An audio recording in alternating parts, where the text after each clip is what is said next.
Hi, welcome back to Nancy Drew Reading Time, and we are reading book number 1, The Secret Nail Clock, and we are ready for chapter 4. So if you'll remember, Nancy and her dad were meeting with another lawyer who was telling them that Mr. Crowley had possibly made a later will. Let's keep going. Confidential? Mr. Drew repeated, looking at Mr. Ralsted. You may rest assured that whatever you tell us will not be repeated to anyone. Well, I'll say this much, Mr. Ralsted went on. About a year ago, Josiah Crawley came to me and said he wanted to draw up a new will. He indicated that he intended to spread out his bequest among several people and expressed a desire to write the will himself and asked me a number of questions. I took him to my office and told him exactly how to proceed, and when he left, he promised to have me look over the document after he had drawn it up. Then you actually saw the will? Mr. Drew asked in surprise. No, strange to say, Crowley never came back. I don't know whether he ever wrote the will or not. And if he did, there would be a chance that it would not be legal, Nancy spoke up. That's right. He may have typed it and signed the paper without a witness, and in this state at least 2 witnesses are required and 3 are advisable. What would happen, Nancy asked, if a person were ill or dying and had no witnesses and wanted to make the will? Mr. Ralsted smiled. That sometimes happens if a person writes the will himself by hand and signs it, so there's no doubt the same person did both. The surrogate office will accept it for probate. Then if Mr. Crowley wrote and signed a new will, it would be legal, Nancy commented. That's right. But there's another thing to remember. It's pretty risky for someone who is not a lawyer to draw up a will that cannot be broken. Mr. Drew nodded in agreement. If Josiah Crowley left any loophole in a will he wrote personally, the Tophams would drag that matter to court. Yes, it's a foregone conclusion that the Tophams will fight to keep the fortune, whether they have a right to it or not. I believe some other relatives have filed a claim, but up to the moment there's no proof that a later will exists. Although Nancy gave no indications of her feeling, the possibility that Mr. Crowley had made the new will thrilled her. And as soon as Mr. Drew paid the luncheon check and the 3 rose and left the dining room, Mr. Ralsted took leave of Nancy and her father in the lobby. Well, Nancy, did you find out what you wanted to know? Mr. Drew asked his daughter after Mr. Ralsted left. Oh, Dad, it's just as I suspected. I'm sure Mr. Crowley made a later will and hid it someplace. If only I could find out where. It would be like looking for a needle in a haystack, Mr. Drew reminded her. I must figure out a way, Nancy said with determination. I have to help little Judy and her aunts. She woke the next morning thinking about the mystery, but where could she start hunting for possible clues to a second will? She continued pondering about it while she showered and dressed, and as she entered the dining room, she was greeted with a cheery "Good morning" from her father and Hannah. During breakfast, Mr. Drew said, Nancy, would you care to do a little errand for me this morning? Sure I would, Dad. I have a number of legal documents that must be delivered to Judge Hart at Masonville sometime before noon. I'd take them myself, but I have several other important appointments. I'd appreciate it if you'd drive them over there for me. I'd be glad to, Nancy promised willingly. Besides, it's a wonderful day. I'll enjoy the trip. Where are the papers? They're at my office. You can drive me down there and I'll get them for you. Nancy, wearing a yellow sunback dress and jacket, hurried away to get her handbag. Mr. Drew had collected his own belongings. She had brought her car from the garage and waited for him at the front door. I'm going to put the top down so I can enjoy the sun, she explained as her father climbed in. Oh, that's a good idea. I haven't heard you mention the Crowley case, though, yet today, he teased. Have you forgotten about it? Nancy's face clouded. No, I haven't forgotten, but I must admit I am stumped as to where to search for clues. Maybe I can help you. I've learned that the 2 girls on River Road who expected to be remembered in the will are named Hoover. You might look them up on your return trip. Ooh, that's great. I'll watch the mailboxes for their name. When they reached the building where Mr. Drew had his office, Nancy parked the car and waited while her father went upstairs to get the documents to be delivered to Judge Hart. He returned a few minutes later and placed a fat manila envelope in his daughter's hand. Please give this to the judge. You do know where to find him, right? Yes, in the old Merchants Trust Company building. That's right. Selecting a recently constructed highway, Nancy rode along, glancing occasionally at nearby planted fields on either side. Beyond were rolling hills. It's pretty, she thought to herself. Oh, why can't all people be nice like this scenery and not make trouble? It was nearly 11 o'clock when she finally drove into Masonville. Nancy went to the judge's office at once, but was informed he'd gone to the courthouse. Recalling that her father had mentioned the necessity of the papers being delivered before noon, she set off in search of the judge. She had considerable trouble trying to see him, and it was 12 o'clock when at last she delivered the manila envelope into his hands. "Thanks so much," he said. "I'll need those directly after lunch." Nancy smiled. "Then I'm glad I found you." When Judge Hart learned that Nancy was the daughter of Carson Drew, he at once insisted that she have lunch with him and his wife at their home before returning to River Heights. She accepted the invitation and spent a very pleasant hour with the Harts. During the meal, the judge laughingly asked if Nancy was still playing aid to her father. "Oh, yes," she said, and at once told him about the Drews' interest in the Crowley case. "Did you know Josiah Crowley, or ever hear of him?" she asked. Both the Harts nodded. "A maid who used to be with them came to work for us after Mrs. Crowley's death. Jane herself passed away a short time ago." "We never met Josiah," Mrs. Hart added, "but Jane pointed him out to my husband and me one time on Main Street." "Did he have relatives or friends in town?" Nancy asked. "I don't think so," the judge replied. Nancy wondered what old Josiah had been doing in Masonville if he had no relatives or friends. The town was not known as a spot for sightseeing. Her interest was further quickened when Mrs. Hart remarked that she had seen Mr. Crowley in town at another time also. "How long ago was that?" she asked. "Oh, less than a year, I'd say," Mrs. Hart replied. When the lunch was over, the judge said he must leave, and Nancy told the Harts that she must go too. She thanked them for their hospitality and said goodbye, and soon she was driving toward home. Why had Mr. Crowley gone to Masonville, she asked herself. Could it have anything to do with a later will? Nancy had chosen the route which would take her to the river road. Half an hour later she turned into the beautiful country road which wound along the Muskoka River and began to look at names on the mailboxes. Hoover, she reminded herself. About halfway to River Heights, while enjoying the scenes of cows knee-high in shallow sections of a stream and sheep grazing along the hillsides, Nancy suddenly realized the sun had been blotted out. "Ooh, a thunderstorm's on the way," she thought, glancing back at the clouds. "Guess I'd better put the top up on this car." She pressed the button on the dashboard to raise the top, but nothing happened. Oh, Nancy tried again. Still no response, and by this time large drops of rain had started to fall. "I'm going to get soaked," she thought. There was no shelter in sight, but ahead, past the steep rise, was a sharp bend in the road. Hopefully there'll be a house or a barn or something, Nancy thought. Vivid fork lightning streaked across the sky and was followed by an earth-shaking clap of thunder, and the rain came down harder. "Oh, why didn't I bring a raincoat at least?" Nancy wailed to herself. Nancy swung around the curve in the road and was delighted to see a barn with lightning rods about a quarter of a mile ahead. Further on was a small white house. "Ooh, I wonder if that could by chance be the Hoover place," she thought. By now the storm was letting loose in all its fury, and the sky was dark as night, and Nancy had to switch on the headlights to even see the road. She was already thoroughly drenched, and her thought of shelter at this point was one more of safety than of trying to keep dry. She turned on the windshield wipers, but it was blinding. The rain was so blinding it was impossible to see more than a few feet ahead. Almost in an instant the road had dissolved into a sea of mud.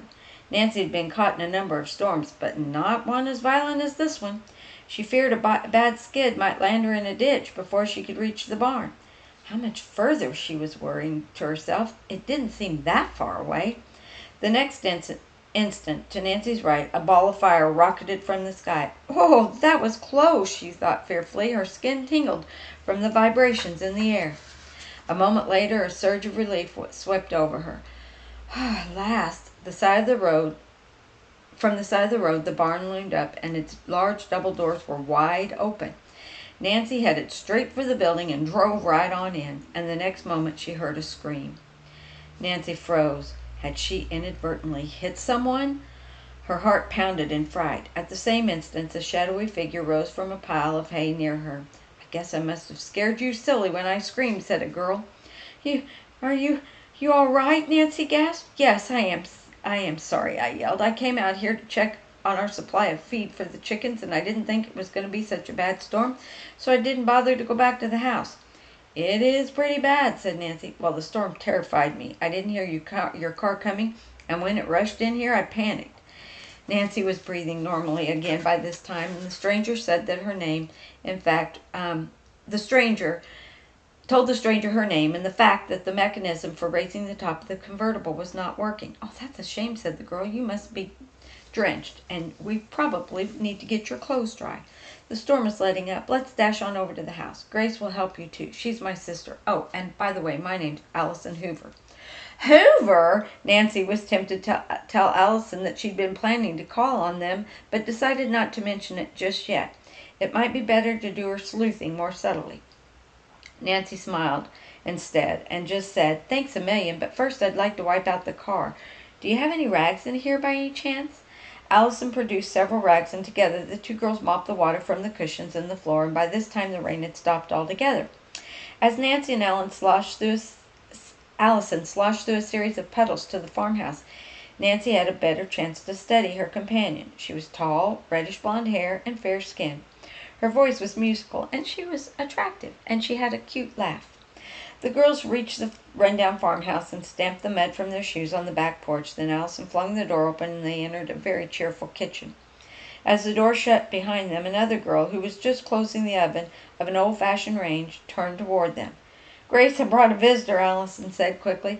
"Nancy, I want you to meet my sister. She's the mainstay of our family of two." Grace Hoover cordially acknowledged the introduction and greeted Nancy with a smile. Nancy judged her to be 4 or 5 years older than Allison. Her face was serious, though, and evident from her manner that the responsibility of the two girls had fallen largely on her, and probably at a young age. Nancy was attracted to both girls and responded to their friendly welcome. She put on a robe which Allison brought her, and Grace hung her wet clothes near the range. Presently Grace pulled an ironing board from the closet with the intention of pressing Nancy's clothes, but Nancy would not hear of it and began to iron them herself. "This is fun," she said to the sisters. "I don't know what I'd have done without you girls." "It's great for us, too," Allison spoke up. "We don't have much company. To tell you the truth, we can't afford it." Grace stepped to the stove, removed a golden brown cake from the oven, and set it on the table to cool. "But today we're not talking about money. It's Allison's birthday, and this is a birthday cake. Nancy, if you're not in too much of a hurry, you could join us." "I'd love to," Nancy said. "Grace's cakes are yummy," Allison declared. "I'm not much of a cook myself. My department is taking care of the barn and the chickens." Soon Nancy finished pressing her clothes and put them back on, and meanwhile the cake had cooled and Grace started to spread chocolate icing on it. "You two go in the living room and wait," she suggested. "I'll bring in the cake and some tea." So Nancy followed Allison into the next room, and although it was comfortable, the room did not contain much furniture. The floor had been painted with scandal covered with handsome rag rugs, and with the exception of an old-fashioned sofa, an inexpensive table, and a few straight-backed chairs, and an old oil stove which furnished heat in the cold weather, there wasn't really anything else in the room. A dainty white curtain hung over the window, and Nancy realized that although the Hoovers were poor, they tried hard to make their home attractive. "Do you girls live here alone all the time?" Allison nodded. "Grace and I have been living here since our father died. That was 2 years ago. Mother passed away just before that. Their illness took every penny we had." "Oh, I'm so terribly sorry," Nancy remarked sympathetically. "It must be dreadfully hard for two girls to run the farm by themselves." "Our farm isn't nearly as large as it once was," Allison said. "We only have a few acres left. I know you're too polite to ask how we manage, Nancy. Grace helps as a dressmaker at Masonville whenever she can get work.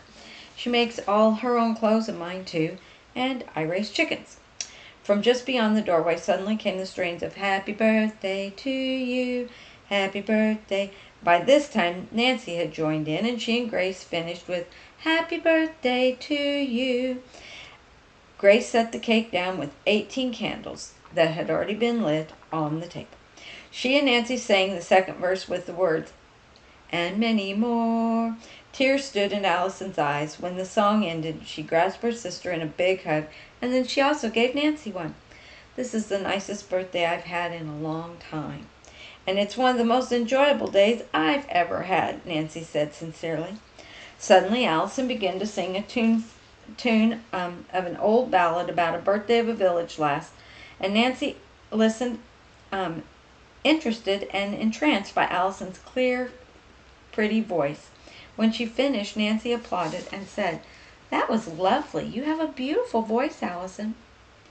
She laughed. "Thank you, Nancy. I always wanted to take lessons, but as you know, voice lessons can get pretty expensive." At that moment, Grace also brought in a tray of tea. As she poured 3 cups, Allison blew out the candles and served the cake. "Ooh, this is delicious. I don't think I've ever tasted a better cake in my entire life," Nancy said enthusiastically.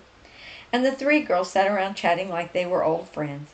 Finally the sun broke through the clouds, and Nancy rose to leave. She noticed an unusual picture on the wall opposite her and commented on it. "Oh, Uncle Josiah gave that to us," Allison told her. "If he were only alive now, things would be different." At the mention of his name, Nancy sat down again. Was she going to pick up a clue to the possibility that Mr. Crowley had made a later will? "He wasn't really our uncle," Grace explained, "but we loved him so much and thought of him as family." Her voice broke for a moment and she couldn't go on. Then, taking a deep breath to gain control of herself, she said, "He lived on the farm next to us. That was when Mother and Father were alive." All of Allison's and my misfortunes seemed to have come at once. "He was the dearest old man you ever met," Allison added. "Some people thought he was strange, but you never minded his peculiar ways after you knew him. Uncle Josiah was always so good to us. He always told me that he'd back me in my singing career." "Yes," Grace added, "Uncle Josiah used to say Allison sang as sweetly as a bird, and he wanted her to pay for lessons with a famous teacher. But after he went to live with the Tophams, he never said any more about it." "He never liked it with the Tophams, though," Allison declared. "They weren't kind to him, and he used to slip away to visit us." "Uncle Josiah said that we seemed like his own children," Grace spoke up. "He brought us gifts, but we loved him for himself, not because of the gifts or his money. I remember, though, this very last day we saw him alive, he'd said, 'Girls, I've planned a big surprise to make you girls happy, but I can't tell you what it is. You'll see it in my will.' You'll see it in my will." Those were his very words. "And then the Tophams got everything," Allison said. "He must have changed his mind about us for some reason." "It's hard to believe he would do that he would not keep his promise to us," Grace said. "Oh, wouldn't it be wonderful if the later will could actually be found?" Allison explained. "Yes," Nancy replied slowly. "I've heard that Mr. Crowley told other people he was leaving money to them. The Turner sisters, for instance. Do you know them?" "Oh, just slightly," Grace answered. "My dad," Nancy said, "is a lawyer, and he and I are very interested in this case. He even mentioned you girls, and to tell you the truth, I was looking for your house when I was driving down the road." Allison impulsively grasped Nancy's arm. "You say your father's a lawyer? Grace and I are positive Uncle Josiah made a later will. Oh, if we could only engage your father to help us prove this." "But we wouldn't have money to pay him if we should lose the case." "Don't let that worry you," Nancy said kindly. "This is your birthday, and you must be happy, Allison.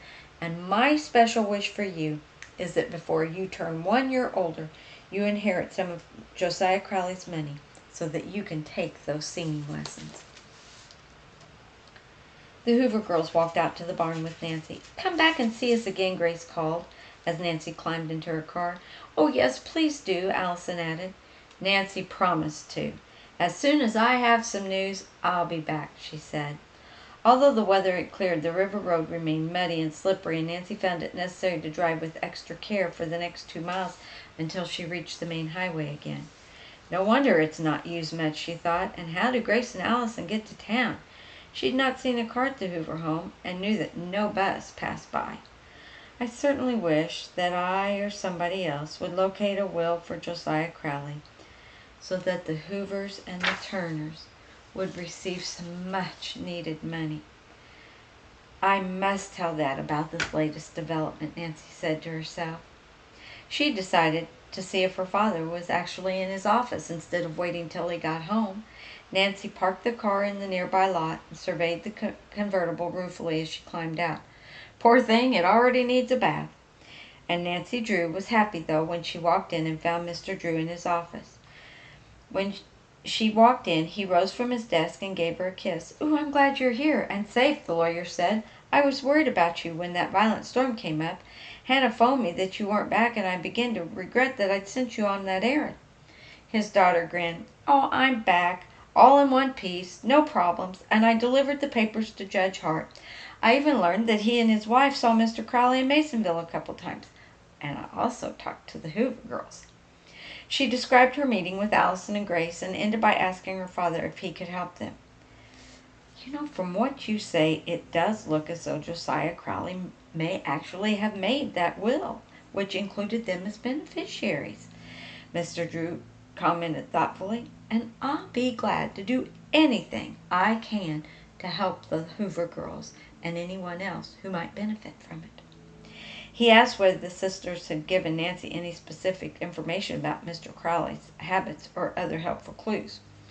When Nancy shook her head, Mr. Drew suggested that she invite the girls to his office for a little meeting. "Perhaps if I ask some questions, it will help them recall incidents or comments that he might have made." The lawyer studied his desk calendar and then looked at his daughter. "How about tomorrow afternoon at 2:45? I think I've got about 30 minutes. I could squeeze them in." For answer, Nancy gave her father a hug and then asked if she might use his telephone to call them. Grace and Allison eagerly accepted the Drews' invitation, and Nancy said she would even drive out to bring them to the conference and take them home. "Oh, you're a doll!" cried Allison, who had answered the phone. "Nancy, I just know you're going to help solve this mystery." Suddenly an idea came to Nancy. She asked Allison how long the girls would be able to stay in River Heights. "As long as you need us," Allison replied. "Oh, good. Then I'd like you to both stay and have supper with us." "Sorry I can't join you," Mr. Drew told his daughter when she hung up. "I have a dinner engagement and a conference in the evening." Just then the mayor of River Heights was shown into the lawyer's office, and Nancy rose to leave. She spoke to the mayor for a moment, then said, "See you later, Dad." Before Nancy went home, she stopped at an old-fashioned house on a side street. It was the home of Signor Mascagni, a famous voice teacher who had retired to the small city the year before. But he took a few outstanding pupils. Nancy introduced herself to the white-haired man and said, "Signor Mascagni, would you be willing to listen to a voice of a friend of mine and give your honest opinion as to whether or not she might become a singer? If she might, and she can obtain the money for lessons, would you be able to take her on?" The man studied Nancy for several minutes before replying. Finally he said, "You do not look like the kind of girl who would come here on a foolish errand. Ordinarily, I do not accept beginners, but in this case I will be willing to hear your friend sing." He laughed. "Mind you, I will give you nothing but the truth. And if your friend does not measure up, I hope her feelings will not be too hurt." Nancy laughed. "I like honesty. As a matter of fact, the girl I know knows nothing about what I'm asking you. Coming here will be a complete surprise to her. I'm probably no judge of voices, but I think she's a natural. Her voice is beautiful. However, we will both appreciate having your opinion and will abide by whatever you tell us." So she arranged the meeting the following afternoon at 4 o'clock and left Signor Mascagni's house in an excited mood. "Maybe I'm going way out on a limb," she thought to herself, "but this is another one of those hunches of mine that Dad talks about, and I just got to carry it out." When she picked up the Hoovers the following day, Nancy did not mention the appointment with the voice teacher, but the three girls instead went directly to Mr. Drew's office, and he at once began to quiz Grace and Allison about Mr. Crowley. "I understand that he was rather eccentric," the lawyer began. "Suppose you tell me everything you can remember about what Josiah Crowley did and what he said, things that might help us figure out where he might have hidden a letter or a later will." "Uncle Josiah was a bit absent-minded," Grace said. "I often saw him hunting for his spectacles when he had pushed them up on his head." "Did he ever hide things?" Mr. Drew asked. "Oh, yes," Allison laughed. "Uncle Josiah was always putting articles away in what he called a safe place. But the places were so safe he could never find them again." Then Nancy spoke up excitedly. "Mr. Crowley could have hidden a will and forgotten about it, or forgotten where he hid it." "I suppose so," Grace replied. "While living with the Tophams, I'm sure that's just what he would have done. One day, when he was calling our house. He talked about the Tophams and the way they were trying to get his money. I guess they think just because I stay on that they're going to get everything.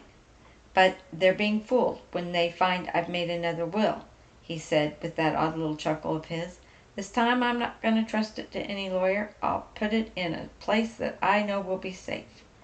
Allison asked Mr. Drew, "Do you think Uncle Josiah hid another will somewhere in the Tophams' house?" The lawyer looked down at his desk for a few seconds. "If he did, we would have a great fight on our hands, I'm afraid, in trying to persuade the Tophams to let us search for it." Another thought came to Nancy, and she shuddered at the idea. Perhaps the Tophams had been alerted by all the talk of the later will and found it and destroyed it. She flashed her father a questioning look and got the impression that he was thinking the same thing. But there was no point in in discouraging the Hoovers from trying to find out the truth. Mr. Drew continued to question the sisters, though, until 3:30, and said he had another appointment, but that he would do all he could to help the girls and would not charge them anything for his services. "Unless they bring results," he added with a grin. "Oh, you're so very kind, just like your daughter," said Grace as she rose and shook hands with Mr. Drew. "You have no idea how much Alice and I appreciate what you are both doing for us." When the girls reached the car, Nancy told the sisters she wanted them to meet someone special in town, and drove directly to Signor Mascagini's home. As they went up to the front porch, they could hear the sounds of a voice singing an aria from Tosca. "Oh, that's beautiful," Allison said softly. The girls were admitted by a maid and asked to wait in a small room until Signor Mascagni's pupil had finished her lesson. Allison was puzzled and waited for Nancy to explain. "I have a surprise for you," Nancy said with a grin. "Signor Mascagni has promised to listen to your voice. If you pass the test, he'll consider taking you as a pupil. That is, after we find the money for voice lessons." Allison could not speak. She was too much in shock. But Grace said, "Oh, Nancy, what are you going to do next? We've known you 24 hours, and you've already helped more than anyone I can imagine. You've boosted our morale sky high." At this moment, the door of the studio opened. The young soprano came out, followed by Signor Mascagni, and he said goodbye to his pupil, then invited the three callers into his studio. Nancy quickly introduced the Hoover sisters. "And you're the singer?" the man said almost at once, addressing Allison. "I can tell from just the way you speak." Apparently, the teacher sensed that Allison had been taken by surprise and was nervous. Accordingly, he began to talk on other subjects than music, and showed the girls several paintings in the room and pieces of statuary which had come from Italy. "They are my treasures," he said. "They're exquisite," Allison remarked. Then Signor walked to a rear window and pointed out to a lovely garden in the back. Then, evidently satisfied that Allison was at ease, he led the way to the grand piano and sat down. "Now, what would you like to sing?" he asked. "Please stand straight here, facing me," he added. "Something simple," she replied. "America the Beautiful?"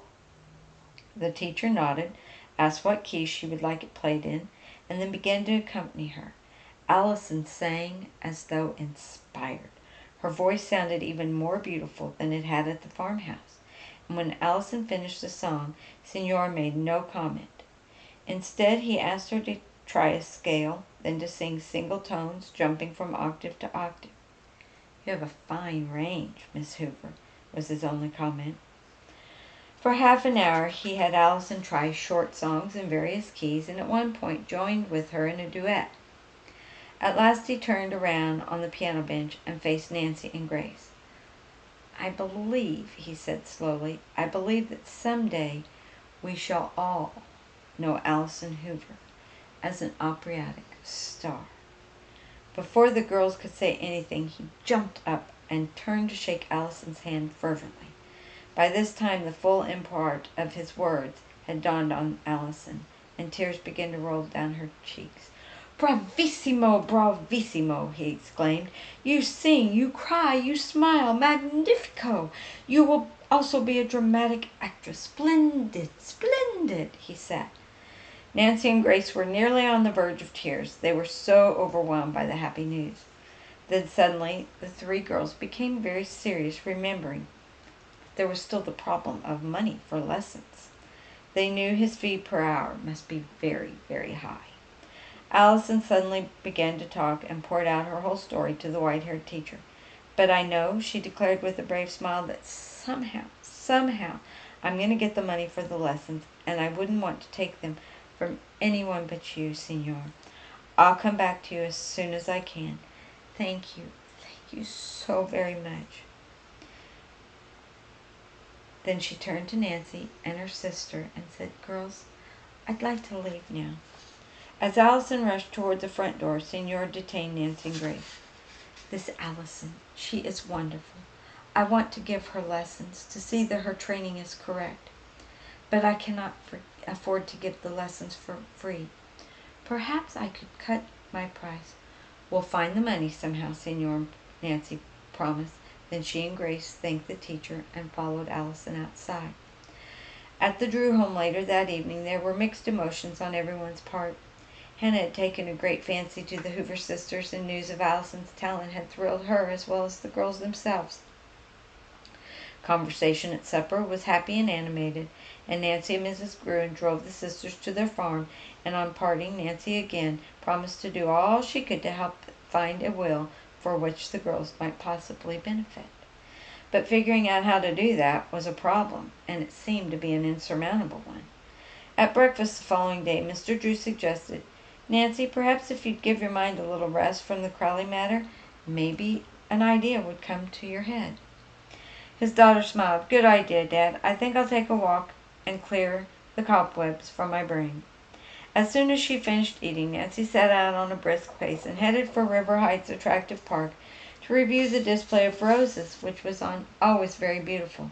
She'd only gone a short distance along one of the paths when she caught sight of Isabel and Ada Topham on a bench. They're the last people in the world I want to see right now, Nancy thought. They'll probably say something mean to me and I'll lose my temper.